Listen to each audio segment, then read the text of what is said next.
Voilà, on va mettre affaire au clair. On va mettre affaire au clair. Ça, c'est la deuxième vidéo. On va clarifier les choses. Alright? Comment tu les as aidés? Écoutez ce qui s'est passé. Ça, c'est la genèse. Pour commencer d'abord. Alors, comment tu les as aidés?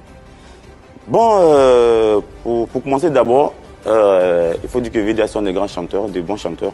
Mais il y a une image négative d'eux. Voilà, je vous explique brièvement. Quand VDA venait à Abidjan, il y a 3 artistes, ils nous appelaient les tuteurs. Voilà, il y avait moi, Kiboké et Amaral. Pas parce qu'on louait leur maison, pas parce qu'on leur donnait à manger quotidiennement. Mais avant qu'ils ne viennent, nous, on avait déjà un petit nom dans le showbiz varin. Il vient de San Pedro. Voilà, il vient de San Pedro. Avec Pougon, Kiboké, moi, on était déjà assis. Voilà, donc moi, il y avait mes spectacles, Kiboké avait aussi ses spectacles. Ils accompagnaient plus que Kiboké en live. En ce moment, ils ne venaient pas en live, mais moi, il y avait déjà mes personnes playback. Donc, ils venaient, je leur donnais ma lucane. Il donnait sa lucane pour vous faire découvrir. C'est vrai ou c'est faux? Je vais vous aider à savoir faire live prochainement. Il donnait sa lucane pour vous faire découvrir. C'est vrai ou c'est faux? Il chantait pour se faire découvrir. Par un moment, il chantait, il n'avait rien pour partir. Il dit, bon, il va, mon manager Ives qui est décédé. Il dit, Ives, on est 5 000 francs, mon frère là, pour qu'il puisse rentrer. Souvent, quand il venait dans l'imprestation, il y a des artistes que je connaissais avec Pougon, il était obligé de les purger. Beaucoup on dit dans le jargon, les caler pour dire, ah, ceux-là sont des frères qui viennent de loin, il fallait qu'ils jouent. Vous calez ou vous calez pas? Est-ce qu'il vous calait ou il vous calait pas? C'est important de parler de ça. Tu as parlé de 200 000, tu as parlé de 300 000. Il vous calait pas. Parce que c'est parce qu'on te cale qu'aujourd'hui tu es devenu connu. C'est ça, non? Si tu n'étais pas calé là, aujourd'hui tu n'allais pas avoir 200 000. Alright? Donc c'est comme ça un peu. Je me souviens encore, l'ex-producteur de Maï Diesel, Toko Golin, avait maquillé quelque part à Niango, où un soir il était venu à la fête de la soirée. Il n'avait rien pour entrer même. Il prend l'homme de champion en témoin. Et c'est moi qui en ai mis 2000. Et dans ça, puis ils sont entrés. 2000 que tu es en train de minimiser là. Si tu n'avais pas donné ça, tu allais faire comment pour rentrer à la maison cette nuit là? Tu allais t'envoler ou tu allais faire comment? C'est de ça qu'il s'agit. C'est comme si on fait la chanson, première version, un truc, on appelle ça. Wario, avant hommage. Voilà, comme tu aimes les détails là. Wari que nous on ne connaissait pas parce que nous on t'a connu dans l'affaire de Buzz, l'affaire de Désir Champion. Wari, tu allais faire le clip là. S'il n'avait pas mis carburant là, tu allais faire le clip comment? Parce que c'est par rapport à ça que toi tu es devenu connu aujourd'hui. Tu as fait ton clip à cause de Wari. Ton premier clip, je suppose. Tu as fait ça à cause de lui, sacré. Ok? C'est à cause de lui que tu as pu faire ton clip Wari là. On ne connaissait pas ça. Tu étais dans tous ces clips ou pas? Quand tu es dans tous les clips des gens, quand tu cherches buzz, tu cherches à ce qu'on te fasse connaître là, tu étais dans tous ces clips en note. Parce que si tu étais dans tous ces clips là, lui il moussait en ce moment là. C'est par rapport à lui que toi aussi tu as été connu. Tu étais dans tous ces clips ou pas? Il t'a poussé parce que vous êtes des frères ou pas? Un de nos vieux pères qu'on appelle Alex Grosso. C'est lui qui m'a appelé mon transformé, il m'a mis, il y a longtemps, il voiture. C'est moi qui ai pris mon ami, je suis parti faire le clip cadeau. Après ça, ils sont faits, Omar Yadezi. Regarde dans tous ces clips ici dedans, Omar Yadezi m'a appelé encore. Il y a mis le carburant dans ma voiture, 100 francs. Je suis venu les pousser parce qu'ils sont des frères. Et puis bon, Dieu merci, ça a pris pour eux. Voilà, Dieu les a bénis. Là, tu parles des VDA. Hein. Ouais. Son idée s'est portée vers vous pour faire featuring là. C'est mauvais. Est-ce que c'est mauvais? Tu l'appelais tuteur, non? Vous l'aviez appelé tuteur là. C'était quoi? C'était hypocrisie ou bien c'était vrai tuteur? Parce que vous utilisez les gros mots maintenant, on vous demande maintenant pour faire des choses que les petits doivent faire pour les tuteurs. Maintenant ça devient. C'est tuteur, tu appelais tuteur là. C'était hypocrisie ou c'est quoi?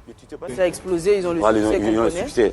Ok, donc il y a 2 ans ou 3 ans de cela, il voulait faire une chanson qu'on appelle pour nos parents. Et donc il dit, bon, comme il a fait plusieurs chansons, moi seul, il voulait faire un duo en Zougou pour voir ce que ça pouvait donner. Et du coup, mon idée s'est portée vers eux. Donc la première personne que j'appelle, que j'écris du moins en WhatsApp, c'est Pitch. Il dit, c'est quoi, voilà, il y a une idée, il veut faire une chanson avec vous. Ah, il dit, le tuteur, parce que il m'appelait le tuteur, voilà. Il n'y a pas de souci, il n'y a pas de drap. Mais comme c'est Jim qui est le grand famille, le lead, en parle de moi, il n'y a pas de souci. Et c'est comme ça, moi, j'appelle Jim. Premier appel à 13h, 14h. Il est en train de dormir. Il dit, hey, le royaume, le tuteur, c'est comment? Bon, il dit, bon, appelle-moi à 17h, on va bien causer. À 17h, il appelle le petit. Bon, il ne décroche pas. Depuis qu'il t'a appelé la première fois, quand il t'a appelé encore là, tu décrochais ou tu décrochais pas? Faut bien faire le live. Prochainement, il faut bien faire le live. Tu décrochais ou tu décrochais pas? C'est de ça qu'il s'agit. Je rappelle, il ne décroche pas. Il dit, bon, peut-être entre les 2 minutes. Le lendemain. Tu as fait vu ou ignoré ou pas. Tu as dormi pendant combien de jours? Tu décrochais pas ou tu décrochais? Il appelle, décroche pas. Il envoie un message. Il ne répond pas. Il envoie un message sur WhatsApp, fait vu, il ne répond pas. Il y a plus maintenant à Maral, puisque à un moment donné, ils étaient plus coulés à Maral maintenant. Donc j'appelle à Maral. Il a appelé Amaral ou il n'a pas appelé Amaral? Dis-nous. Avant la convie, il me dit, ah bravo. Il fait une chanson avec des morales pour moi. Il dit, bah non, Jim, pas te faire aussi. C'est quand même toi sacré. Il connaît. À l'instant, j'appelle Jim. Donc, il a causé Jim le lendemain, mais Amaral me dit, bon, c'est propre, il a causé Jim. Après, vous allez arranger ça. Amaral a causé avec toi ou pas? Pourquoi tu as parlé avec Amaral comme si tout va bien et puis on t'appelle encore, tu ne décroches pas? Voilà comment tu dois venir pour expliquer les choses. Si tu n'es pas ingrat là, si tu es bien, c'est ce que tu dois venir faire. Amaral t'a appelé ou pas? Tu as décroché, tu as parlé avec Amaral. Qu'est-ce qui s'est passé? J'appelle le petit encore, j'appelle Jim, il ne décroche pas. J'ai écrit, il répond pas. J'appelle maintenant un truc, j'écris maintenant Gladion le Million. Gladion le Million qu'ils ont connu grâce à moi. Parce que Gladion, quand il venait à Abidjan, avant, il était beaucoup collé à moi et à force de venir dans mes spectacles. Ils ont croisé Gladion, puis par la suite, il est devenu le promoteur des spectacles. Il écrit Gladion. Gladion le Mignon là, tu l'as connu grâce à lui ou tu l'as pas connu grâce à lui? Tu as connu grâce à lui Gladion le Mignon. Tu as connu Gladion le Mignon ou pas grâce à lui? Il écrit à Gladion en mini-box, il dit, ah, Gladion, il fait une chanson avec VDA, mais voir comment Jim se comprend. Il dit, ah, pour moi, c'est en Europe, c'est entre vous les artistes, je dirais ça, mais néanmoins, il essaie de poser avec Jim. 2 jours après, il écrit à Gladion, il dit, bro, faut laisser. Ça veut dire beaucoup de choses. Parce que si tu as connu Gladion le Mignon grâce à lui, que tu te comportes comme ça, c'est l'ingratitude. Parce que sans lui, tu n'allais pas connaître Gladion le Mignon. Ou bien, parce que Gladion le Mignon est devenu votre promoteur de spectacle. Quelqu'un qui est devenu promoteur de spectacle grâce à Sacré. C'est grâce à Sacré. C'est pour ça qu'on dit ingratitude. Parce que c'est à cause de Sacré que Gladion le Mignon, là, tu l'as connu. Mais moi, je vois déjà devant moi, je voulais savoir jusqu'à où ça va arriver. Donc, j'écris maintenant à Général Fa. Général Fa qui était mon ancien producteur qui travaille avec eux maintenant. Tu es venu faire là, tu n'as pas parlé de Général Fa. Parce qu'il y a Général Fa qui est dedans aussi. Tu n'as pas parlé de Général Fa. Tout cela te regarde. Quand on dit un gars là, tout cela aussi te regarde. Ah, Général Fa, il fait une chanson avec vidéo, voilà le comportement de Jim. Il dit, Jim, pas te faire ça. C'est toi qui as mérité Sacré. Le lendemain, il écrit à Fa. Lui, l'artiste tape l'œil. Il y a beaucoup de choses. Mais moi, c'était tu, hein. Je voulais juste savoir jusqu'à où, là où ça fait. Donc, il fait passer le mois. Je vais aller chez Jim à la maison. Donc, tu vas chez lui carrément? Je vais chez lui avec ma cousine qui est encore en vie. Une maison, elle s'appelle Clémence Gadji. 19h. En ce moment, il était encore à Pougon vers Maroc Mosquée. Et quand tu l'as vu, qu'est-ce qui s'est passé? Non, attends, il vient.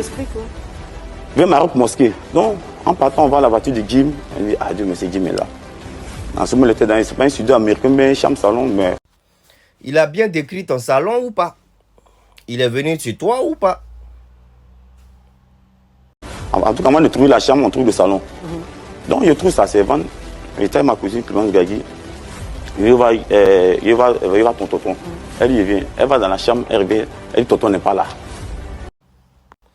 Pourquoi quelqu'un va monter chez toi jusqu'à la maison? Il va rentrer là-bas, il sait que tu es là. Parce qu'une fille qui va savoir que tu n'es pas là, elle va dire que tu n'es pas là. Si elle est partie chercher dans la chambre là-bas, c'est parce qu'elle voulait fabriquer un mensonge. Maintenant, la fille est partie là-bas, tu dis que tu n'es pas là pendant que tu es là. Pourquoi? Pourquoi tu fais ça? Pourquoi tu as fait ça? Attends. Ma cousine m'a dit, il est là. Donc, nous sommes descendus, on s'est mis quelque part là-bas. Dans une voiture, on s'est accroché quelque part. On voit jusqu'à 1 heure ce que ça a donné. 45 minutes après, on voit Jim qui descend. 45 minutes après, tu es descendu, donc tu ne dormais plus.